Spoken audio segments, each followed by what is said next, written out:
First of all, hello everyone. Thanks for joining us for the December Cerini Connection.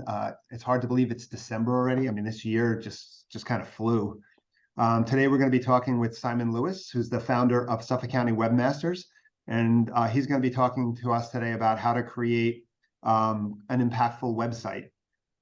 Today we have a lot to cover, but before we get started, Simon, why don't you tell us a little bit about yourself and about Suffolk County Webmasters? Good afternoon. Of course. Okay, so my name's Simon Lewis. I founded Suffolk County Webmasters, Sukaweb. Let me see, 2011, just when my youngest boy was born. I started the business as as something to do while I was looking after my little boy, because I was at home with him for 2 years when he was tiny, which were the greatest years of my life. But while that was happening, the business just spiraled out of control. When I say spiral out of control, what I mean, of course, is that it grew and not lost control. No, I have a team of 2 developers. Modestly, I'll say I'm an SEO expert. I've been immersed in the business of SEO and UX, UI, and inbound marketing now for 12 years. And I will do my best to pass as much of that on to people as I can. Cool, thank you. I mean, you talk a little bit about, you're immersed in SEO and everything. And I've seen a lot of instances where, when people kind of set up their whole strategy behind SEO and website and everything else, it's kind of disjointed. How do you work with your clients to kind of seamlessly integrate brand identity into their website, kind of make a lasting impression? Disjointed is often the situation. So yeah, and I have notes here. Looking at my notes, everywhere I have the word consistency, and you already mentioned that. Consistency is victory is a motto that we use. And I know that we're probably going to visit with this later, but basically the best role of a website in someone's online identity is to make it the hub around which everything else revolves, which is a challenge in itself. When talking about branding, consistency, I think, especially for small businesses, it can be more important to brand consistently than it can be to brand well, if you see what I mean. So there's often a tendency for people when they get a new website to imagine that if they're building a website or if they're getting their first website, they need a new logo, new website, new logo, new colors, new branding. But if they already have traditional media, and if they already have business cards, pamphlets, vehicles, perhaps, or even a storefront, and those two don't reflect one another, don't instantly invoke the other, then what you have there is an inconsistency that over time will cost you. And for small businesses, it's really quite impossible to measure the impact of to measure brand visibility and consistently, because they just don't have access to the kind of tools that would achieve that. So aiming for consistency over innovation in that sense, I think, would be a good idea. When you start online, make sure that everything you have instantly reflects and invokes what you have in the real world, so to speak.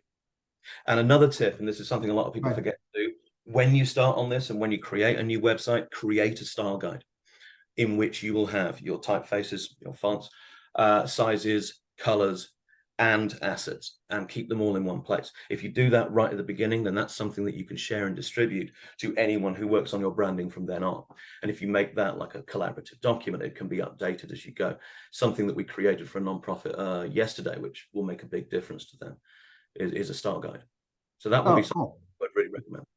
That's really cool. I mean, in designing your websites, how do you make websites user-friendly? I mean, I've gone on many websites. I was on one yesterday. I was looking around, couldn't find anything, so I was off it in like 30 seconds. I'm like, forget this.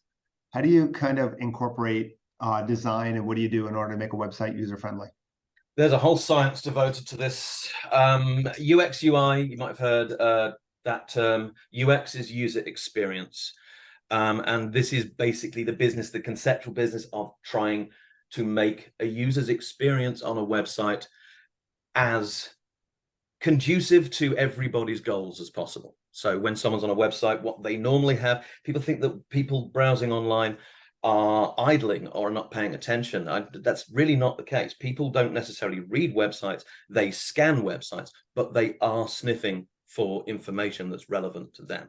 So what you're talking about is immensely difficult, because a website, probably more than anything else, needs to be all things to all potential users. You're trying to anticipate the needs of everyone who may hit your site, with anything they might want to do while there. That is a real challenge. So there aren't any simple answers like, well, you just need to do this, this, and this. It is something that we work on all the time, and balancing website owners' priorities and branding needs with UX is a challenge. It's a balancing act. So when I look at a website, I mean, how do I know where to put something in the website? And because what might be intuitive to me might not be intuitive to the user. Who should be involved in some of that decision-making process? You know what? It's funny, because websites, I mean, one thing you'll probably have noticed if you've been online, I mean, websites have been a big deal since around about, I mean, I first started working on HTML websites that have been created for commercial purposes in the late 90s. And it was really but 96 to 98 that the whole thing really exploded, and .com spiraled out of control. It's genuinely difficult to anticipate everybody's needs on a site, as I said, and mobile design makes it even more difficult. One of the challenges that a lot of people have, and you'll probably see from a lot of websites, not only do a lot of websites look very, very similar, they follow a very similar format, but also websites, despite the fact that we're living in a mobile first world, and we know that when it comes to web search, especially in America, 80% of web search and web traffic is going to occur from a mobile device. Nonetheless, we as developers build sites on desktops, and website owners tend to view their websites on desktops. As such, there is a tendency to imagine that the desktop version of a website is the correct version and the mobile version is a mini version. That's not the case at all. What you need to do is get into a mindset thinking that the mobile version site is the main version and the desktop is an accessory to that. Or an even better way of thinking of it is that you don't have more than one website at all. You have one site and you design it responsibly to look, feel, and behave exactly as well as it should on any device it could turn up on, regardless of type and regardless of input method. That's responsive design, and that's a major challenge. So you just took me down two paths. I need to know which direction I'm going to go. Sorry. So let's start with, no, it's okay. Let's start with, because you brought up mobile, but then you also kind of invoked another. So I'm going to put mobile on the side for half a second. I'll come back to mobile. Okay. So what can you do to make your website? Because you said a lot of websites kind of look the same and have the same format, and they use the same kind of base template to kind of create the website. So what can you do to make your website stand out? And maybe can you give some examples of what you think are some pretty good websites that are out there? There's a very, very famous book, and I'm afraid the author escapes my mind now, but a very famous book written and updated many times about UX and about this, called Don't Make Me Think. And that's a sort of guiding principle. Effectively, you have a very short time, substantially less than a second, when someone lands on your website to show them something that will take them somewhere that meets their goals. And if they don't see it, they will bounce away. As such, you asked how to make a website stand out, but a lot of the time, best thing to do is to make your site as simple and as transparent as possible and let users guide themselves, let users take their own journeys. Now, I know if you have goals that you want them to meet, that can be quite frustrating. You want them to go somewhere and they may well want to go somewhere else, but it has to be a user-led experience. So if we're talking about trying to stand out without really sort of bullying the users into doing what they want to do, I was talking to my to my writer the other day about this, just trying to see if she could help me think of some ways to approach this. And this comes back to branding. What we were talking about is how important it is when you're working online to find your voice. And that's a difficult concept to define, but what she suggested, and I thought this was a real great idea, is however you communicate, or someone who's passionate about what you do communicates with real associates and clients, that's the way your website should speak to people. It should speak to them as with an authoritative, friendly, passionate voice. Again, very difficult to achieve. By the way, Christina threw a link to that book you mentioned in the chat. Oh, splendid. Yeah. Yeah, it's a great book. Long time since I've read it. I'm sure it's been revisited. I'm sure it's been revised many, many times, but it's a great guide to the way that people use websites. They don't use websites the way people think they do. People are actually pretty efficient when they're searching for a specific thing online. You know, so it's not a case of grabbing someone's attention. It's about fulfilling whatever need it is that they have when they hit your site. By no means an easy thing to do, because there are hundreds of potential things that people could want to do, and that's why so many websites are covered in options, because we try and steer people towards doing what we want them to do, while also giving them the freedom to do whatever it is they would like. All right, got it. So let's go back a little bit to the mobile that you mentioned before, and you said, and I agree with you, that when you design your website, you should really design your website as one website, which kind of covers all user experiences and all ways that users can approach your website. What are some of the common things that you see out there, some of the common pitfalls that you see that people fall into when they're developing their website, where they don't necessarily consider the mobile aspects of things? When people are getting small business websites and small like small enterprise websites built, there is a tendency to rely upon attractive gimmicks, basically attractive gimmicks and smooth technology, which looks impressive but doesn't actually fulfill what any user might want to achieve on the site, right? Now, a perfect example of this is the omnipresence of image carousels, photo carousels in the headers.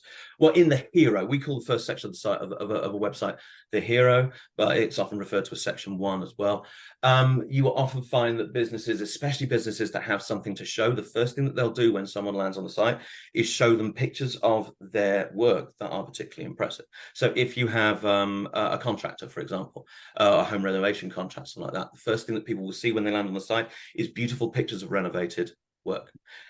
And as far as the owners of the company are concerned, that is precisely what they want to show, because they want to show how good their work is. Problem is, generally speaking, image carousels on websites are just completely ignored by users. They read what's in the header and then they just act like the carousel isn't there. You know, and on mobile sites, that's an even greater problem. You might have heard the term viewport used. That's what we use to describe the visible part of the site as people land upon it. If people are using rich, very impressive image elements above the fold in the viewport on the front of the site on a mobile device, it might be that their users will be very, very impressed. But what's much more likely is that the users will land on the page and they simply will not find the text content that leads them to what they're trying to do. So does it make sense then to have a different mobile than if you're trying to do this slick stuff on a computer? Does it make sense to do something different on a mobile, so they get to a mobile version of it, or just wipe out that slick stuff altogether and create a version that works for everyone? Honestly, I'd go with the latter. Whenever we have a client, we have to balance, there's that word again, a lot of things. We have to balance clients' priorities and what we know or we think the site should be based on our experience, and also web best practice. And then we end up trying to juggle all of those balls in the air. Generally speaking, think avoid gimmicks is good advice for any website, unless the gimmick we're talking about, and perhaps that term's a little bit unfair, right? I suppose what to say, avoid special effects unless those special effects that you're using are conducive somehow either to what you do or persuading people to participate in whatever it is you want them to participate, or buy whatever it is you want to sell. Does it make sense then to maybe have some of those things not necessarily where you first landing page, but maybe somewhere back in the back, so that if someone kind of finds it themselves, they can then deal with that? Does that change anything, or not really? Just avoid it in total? The web, the internet, despite its progress, the internet was and still is a written medium. And it's something I think people forget because it does make a lot of noise and there are an awful lot of videos, but the web, and especially when it comes to sites like this, it's a written medium. The words are by far the most important thing you will put on your site. And unfortunately, they're often the part of the site that's missed. People will make very visually impressive sites, but their content will often be underwhelming. There won't be enough of it, and it won't address enough about what they do. It won't be persuasive enough. It sometimes will be poorly written, sometimes in English as a second language, which is very common. And that, I think, creates a disconnect between people and their users. It misses the real opportunity of the web. The web is a written medium. It's for people to talk to each other. So again, I guess that brings up the next question, which you may have partially answered there is, so if you want more eyeballs on your website, what should you be doing in terms of driving traffic to your website so that your website really is a tool for your nonprofit or your business or whatever? Content is, all in all, the only thing that actually matters. Really, when it comes down to it, the only thing that actually matters is the words that you have there on your page, what your site says. There are a lot of other things to consider as well, but basically content is king. So the one thing, and there's going to be a bunch of caveats that I'm going to add onto this, but the one thing that people should do if they want to get people to engage with their site, they want to get their site to rank better, they want their site to be more successful and convert more people, what they need to do is add more content. Now, those caveats are that content has to be unique, and that content has to be well written, and that content has to be engaging and entertaining and all those other things. But nonetheless, the best and most important thing you can do is develop your website. And by develop, I mean add more words. So does it make sense then to decide or go out there and say, well, if someone's coming to my website, who are the people I want to come to my website? What are the searches that they're doing? Yes. Where do I show up with respect to those searches? The people who are showing up high, what are they writing? And how do I incorporate some of that into my website to sum up kind of what you said, I think? Yeah, that makes sense. And obviously for that, and I mean, I would say this, but for that, you really probably need an SEO professional, because it's very difficult data to interpret, and it's very difficult to cut through the noise and get to what really works. But yeah, it's a writing business. Most of my time as an SEO professional, I spend either begging people for content or persuading them to invest in content creation. Once the basics. And how does kind of linking all of the LinkedIn stuff and the any of the other Facebooks or any of those, how does all of that kind of help in terms of building the website, building traffic, building all that stuff? Is that something that people should be, if I've got limited resources, I mean, a lot of the people who listen to this are nonprofit organizations. So if I've got limited resources and limited, where should I be investing my money? Is it on my website? Is it on, what's going to give me the best bang for my buck? We try and take a holistic approach to this, but it does involve, discussing some concepts that people aren't necessarily familiar with. When we're talking, I mean, we've talked a little bit about SEO. We've talked about UX. Perhaps people here might have heard the term CRO, which is conversion rate optimization, basically trying to get people to do more of the things you want to do on your site. And now we're talking about social media management, content management. Really, all of these are aspects of the same thing, and that thing is inbound marketing management. Inbound marketing is the business of marketing to people who are coming to you rather than you going to them. And that's basically what social media and websites and web apps and mobile apps all amount to. It's your inbound marketing. That's what we try to do, inbound marketing management. So when we're talking about the website and how it relates to these other things, they are all aspects of the same thing. And any successful strategy needs to work in that assumption that they're all aspects of the same thing. So when we publish new content on a site, we have a scheduling system here that will enable us also to schedule an announcement of that content that's been published to Facebook, to LinkedIn, to Pinterest, to Google business profiles, to Instagram, and There's a couple more, but I can't remember exactly what they are. But that's a great thing to do. And those are fairly simple things that you can do. You can create a content strategy which involves publishing content on the website and then sharing it with additional content to different social media platforms, depending what your focus is. Obviously, which social media platform you invest in really differs wildly depending upon the industry you're in, because certain interests, certain industry groups prefer some to others. Some people have massive success on LinkedIn, others their business is ignored on LinkedIn. Visually rich industries, Pinterest, and Instagram really resonate with people. We have companies that sell stickers that do tremendously well on Instagram and Pinterest. Others, a lot of people don't even know what Pinterest is. It's very much a niche service. But any of those platforms, what you need to do is try and integrate them as closely as possible with your website. And I know I kind of just answered the question with itself. How do you integrate social media with a website? Well, what you got to do, right, is integrate social media with a website. So I'm sorry about that. Nonetheless, Okay. So you talked about content strategy.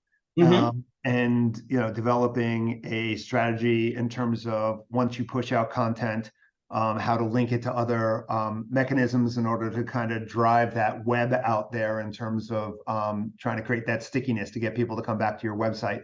How often should you be creating content?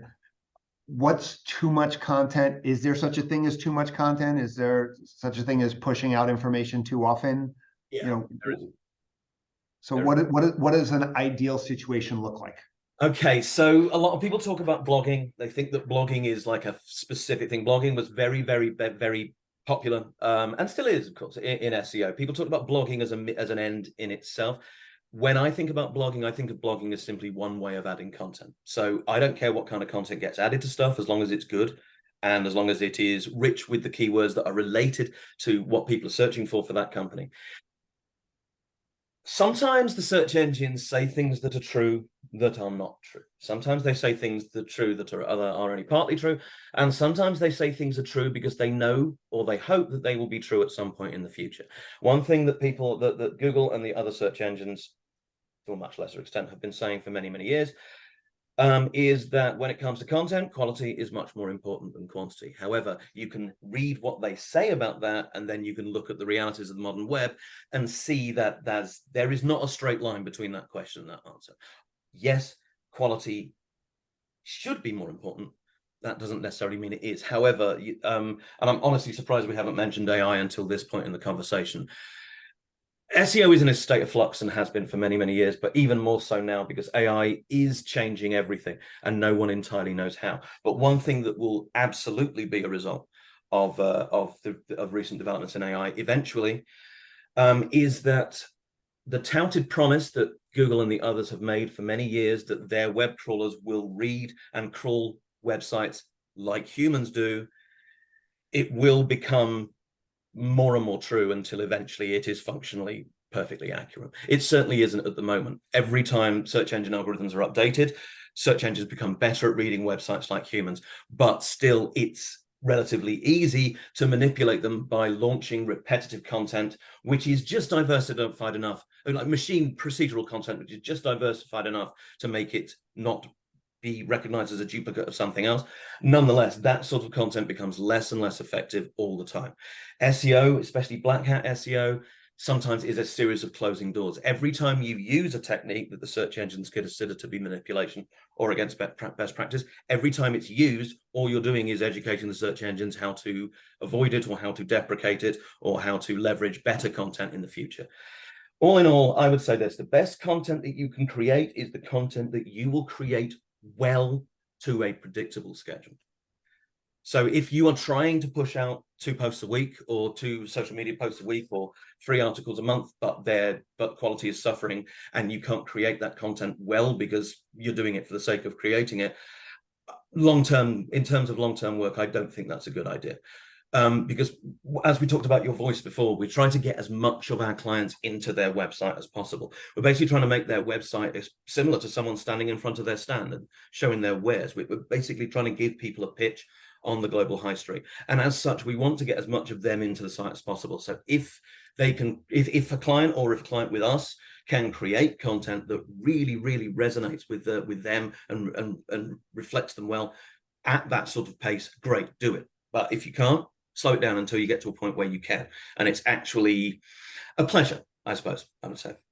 How important is it for there to be, let's say, collaboration between organizations or businesses where I share information about your information on my website, you share information about my business on your website? How does that kind of help the whole website experience? How does that help the search engine optimization? How does it help any of that stuff?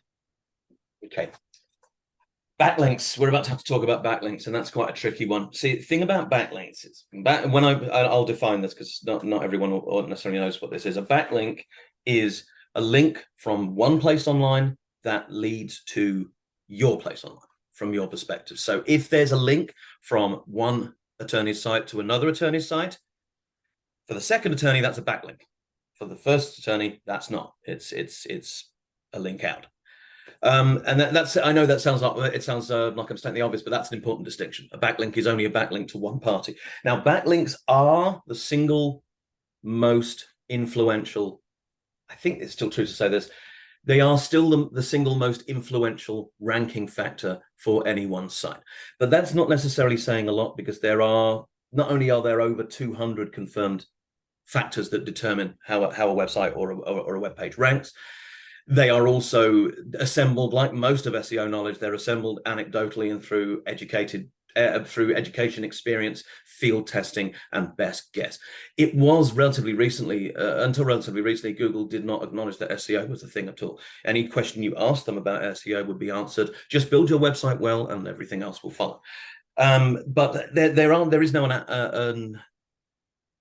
oh, sorry, I'm just seeing a comment there. There is now some collaboration between the search engines and SEOs, but still, this is a somewhat clandestine art, so we can't often know things for sure. But it is probably still true. I'm hedging so hard here. It's probably still true that backlinks are the single most important ranking factor for a website. But almost every method of building backlinks quickly is not considered a legitimate way of doing so by the search engine. So buying links is against terms of service. Reciprocal linking, which is what you described just now, where one person links to one person's site and one person links back to another, technically that's actually against Google's terms of service. Nonetheless, it's still something that's roundly done. Backlinking is really important, and when it can be done, it should be done. However, it should be done like everything else in SEO. It should be done sparingly, judiciously, and as part of a strategy. It's not an end in itself. And that's actually a general point I'd like to make about SEO. There are no silver bullets. Sometimes there's an X factor holding back one site, and when we find it and we remove it and we see it soar, it's wonderful. But there are no silver bullets. So that person who sends you that article that says, this is the way to rank in 2023, no, it's not. It's one of them. But they've always been, people look for gimmicks, people look for certain things. This is what I'm going to have to do. But no, what you need to do is do all of the things you need to do and then wait. You mentioned AI as kind of something that's going to revolutionize or continue to have a significant trend in terms of website and website development and actually content and everything. Yep. What are some of the other trends you're seeing on website development that organizations should be aware of, and how can they stay ahead of the curve on some of this stuff? Okay, so it's difficult. I'd see innovation in web design is difficult because you have established technology, and then you have new technology, and they vie with each other. There are, every week or so, a new platform is released that will enable people to build websites. Sometimes it will advertise as allowing people to build websites without code. It will advertise extraordinary speed and new technologies. There are a huge amount of JavaScript web creation platforms, React, Node, and others. And there are lots and lots of CMSs that are coming out and being improved all the time. Nonetheless, and this is a statistic that I'm sure I could be debunked, but I think over 80% of new websites that are created every year are created on WordPress. Now, WordPress is a website creation platform that began as a blogging platform. It's created on PHP, which is a language people do nothing but complain about and people want to move on from. Nonetheless, WordPress persists. It's constantly updated, but it persists. So, and what you have there encapsulated is the difficulty, the conflict between new technology and accepted technologies, best practice, and you can see this in some of the interface issues that I've had over the years with connected to mobile phones. Sometimes it's difficult to move on if everybody doesn't move on at the same time. So in that sense, website design, ironically, over the last 10 years has become pretty traditional, at least for smaller businesses. WordPress would be a great place to be, and WordPress has an enormous amount of technologies always being published. Plugins are the best and worst thing about WordPress. I'm sure some of the people here will be having trouble with their WordPress sites.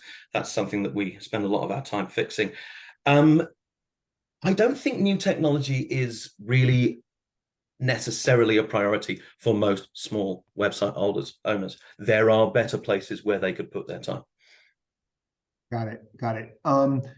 So when you talk about then, better places where people can put their time, and maybe not the best use of resources. So how does a organization or business, how do they kind of measure return on investment for their website? What are the KPIs, key performance indicators that they should be looking at in terms of really understanding whether their website is effective, is not effective, and the like? Yeah, that's a very good question. I mean, we've been talking all the way through this about how I've been bigging up websites and making them sound like these immensely complex things, and they can be. But at the end of the day, a website is just a tool, like all the other business tools you have, and it needs a job to do. And its success or failure should be judged solely on how well it does that job. So yes, your website should have a job to do, or more than one job to do. And for some sites, that's fairly easy. I mean, for a site that's selling products or services online, your key performance indicator will be how many people buy, how many people add to cart, how many people cart recovery is successful, things like that. For other businesses, it might not be so clear. For nonprofits, I think donations, participation, sign-ups for newsletters and forums and things like that are a popular approach. Conversion tracking is a difficult thing, especially at the moment with upheaval in Google Analytics. It's something I have one of my devs working on right now. Your site needs a job to do. Otherwise, you simply can't measure its success.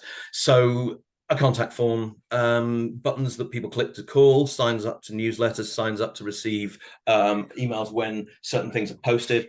Those are all great things that can be used to find out how your site is performing and how it's succeeding. Another thing, there's a tool that we're using at the moment called Hotjar. It's being evaluated, so I don't want to say it's great because I honestly don't know yet, but Hotjar is something that allows us to actually record in real time the things that people do on a site, so we can see where they go and what they do. Over time, that data will be tremendously useful to us, because something that we don't often see as web developers and website owners is how people really use sites. So right. Yeah, that's something that we're quite excited to use more, and actually get on the ground and find out how people are really using the sites rather than how we assume that they're using them. Yeah, so I mean, just understanding how many people coming to my website doesn't really mean a whole lot. It's kind of how the path they take once they get there and how long they're spending on it and what they're doing on the website is what you're saying is more important. Yeah, and the quality of content plays into this as well. See,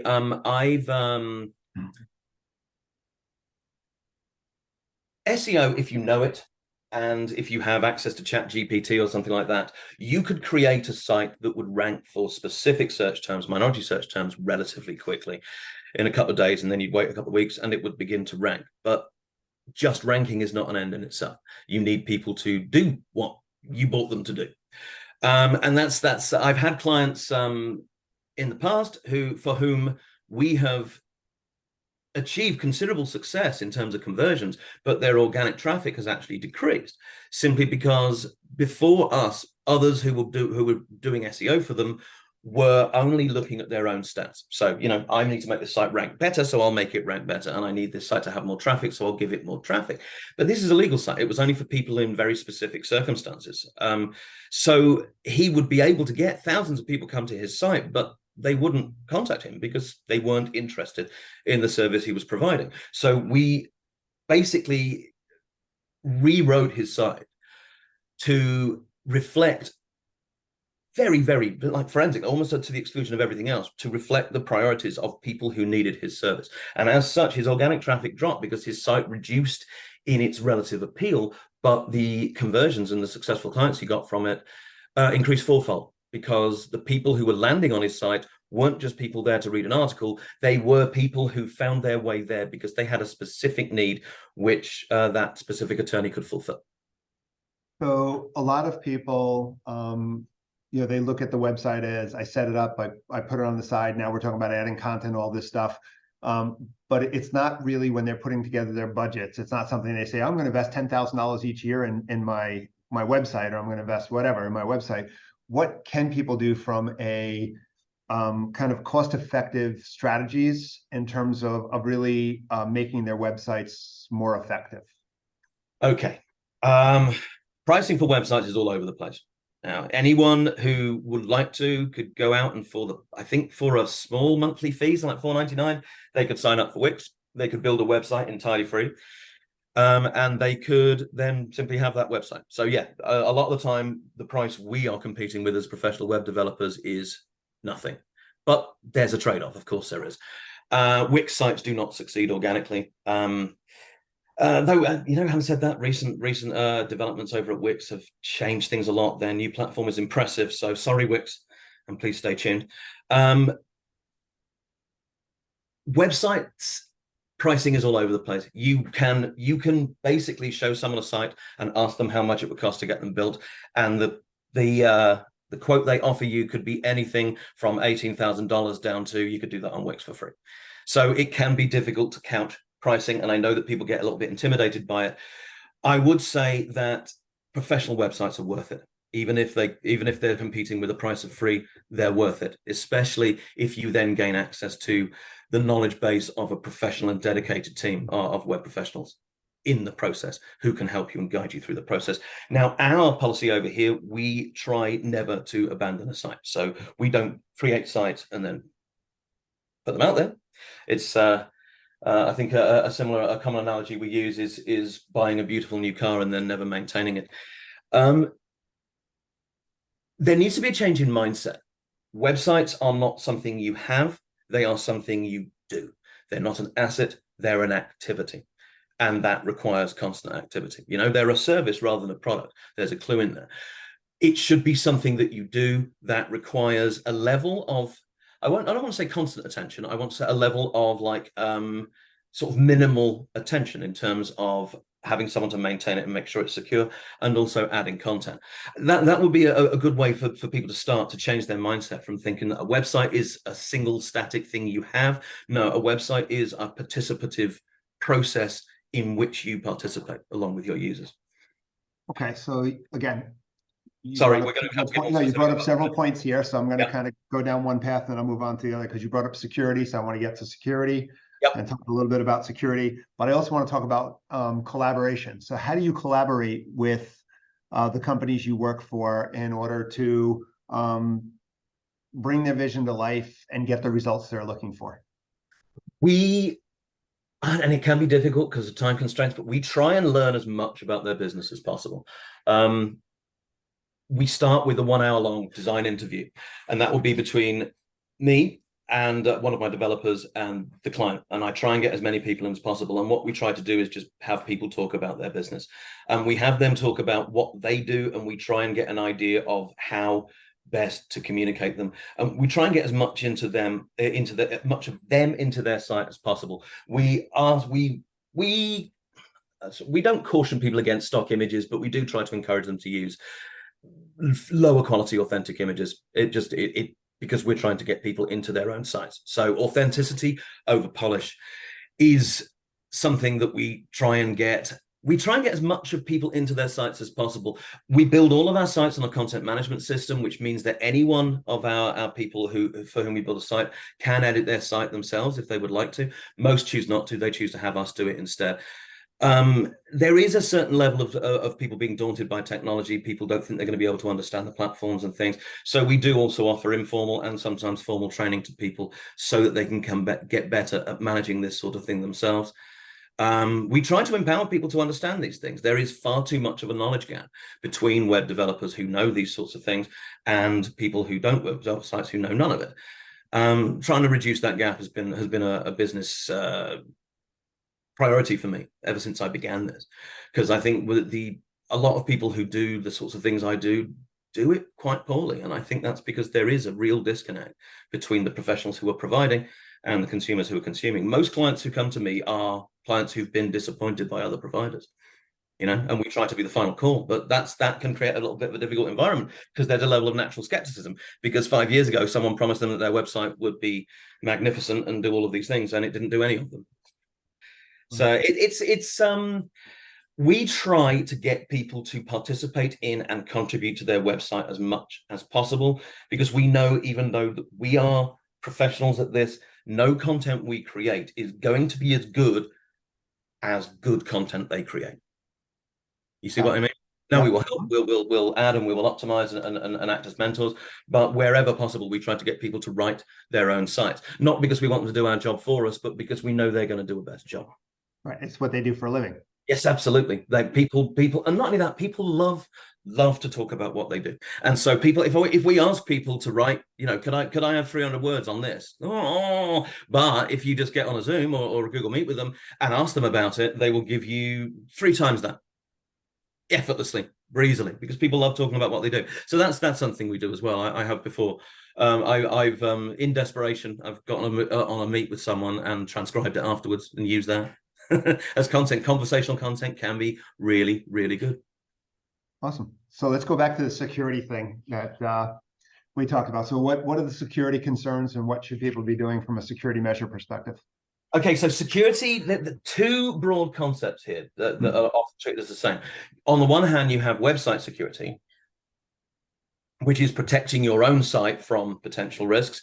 And then you have user security, which is protecting your users and any information they might enter on your site from risk. The latter is covered by SSL certificates. And I want to say something real quickly, because I'm so glad to be able to say this to everyone. Don't ever pay for an SSL certificate. They're free. They're free, and they have been for 9 years. A company called Let's Encrypt, let'sencrypt.com. You'll be able to find it. They are a not-for-profit, for whom the sole aim is to have an entirely secured HTTPS. A little less on the end of the HTTP means that your site is encrypted. They will give any site a simple SSL certificate for free. The only catch is that SSL certificate has to be rewritten every 3 months, whereas the paid ones can last 1 year, 2 years, or 3 or 5 years.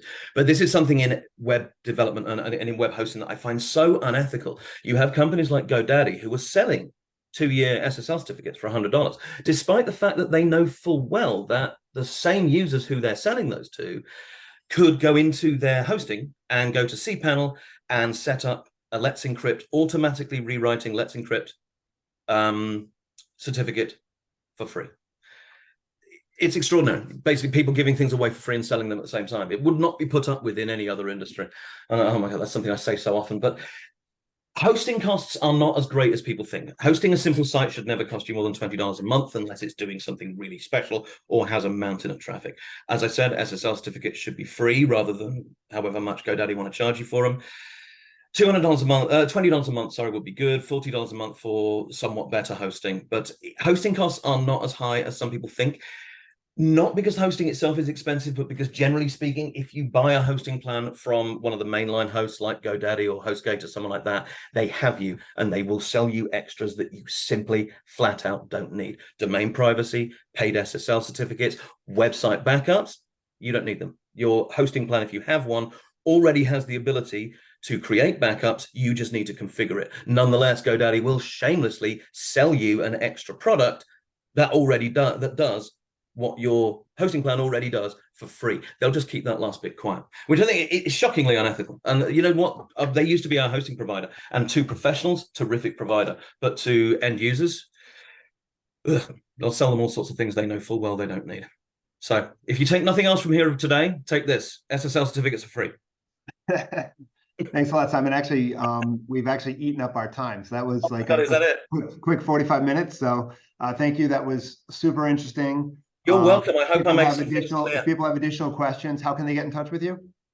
Oh, just to give out my own private email, is that's okay? Go ahead. Yeah, simon@sucoweb.com. SUCOWEB.com. You'll probably already be able to tell when you start me talking, you can't stop me. So I'll give away the cow for free. Just email me. All right. We'll also, when we send out the copy of the video and everything, we'll send out Simon's contact information. So once again, thanks, Simon. That was amazing. That was Oh, thanks. awesome. Really appreciated that. For everybody else, everybody, this is our last one for the year. Obviously, we're in December, so have a happy and healthy holiday season, and we'll see you all again next year. Thanks a Thanks lot, so much, everyone. everyone. This was fun. Take care. Thank you. Bye Bye. now.